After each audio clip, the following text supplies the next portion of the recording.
पितरों को हविष्य एवं तर्पण के रूप में दी गई वस्तु किस प्रकार पहुँचती है, दी जा रही है।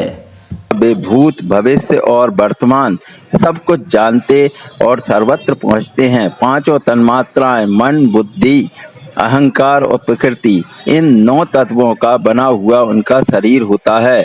इसके भीतर 10वें तत्व के रूप में साक्षात भगवान पुरुषोत्तम निवास करते हैं।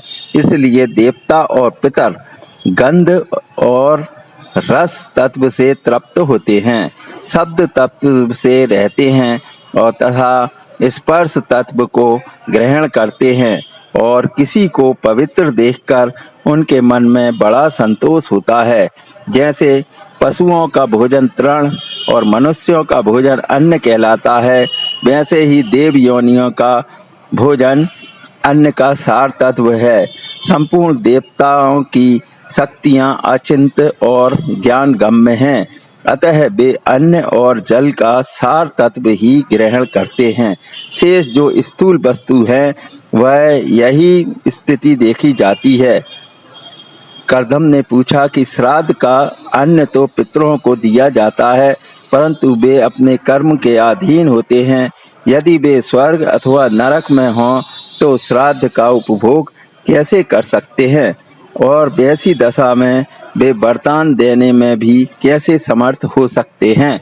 महाकाल ने कहा, नरश्रेष्ठ, यह सत्य है कि पितर अपने अपने कर्मों के अधीन होते हैं, परंतु देवता, असुर और यक्ष आदि 3 अमूर्त तथा चारों वर्णों के 4 मूर्त, ये 7 प्रकार के पितर माने गए हैं। ये नित्य पितर हैं, ये कर्मों के अधीन नहीं हैं। वे सबको सब कुछ देने में समर्थ हैं। वे 7 पितर भी सब वरदान आदि देते हैं। उनके अधीन अत्यंत प्रबल 31 गण होते हैं। राजन, इस लोक में किया हुआ श्राद्ध उन्हीं मानव पितरों को तृप्त करता है। वे तृप्त होकर श्राद्धकर्ता के पूर्वजों को जहाँ कहीं भी उनकी स्थिति हो जाकर तृप्त करते हैं। इस प्रकार अपने पितरों के पास श्राद्ध में दी हुई वस्तु पहुँचती है और वे श्राद्ध ग्रहण करने वाले नित्य पितर ही श्राद्धकर्ता को श्रेष्ठ वरदान देते हैं।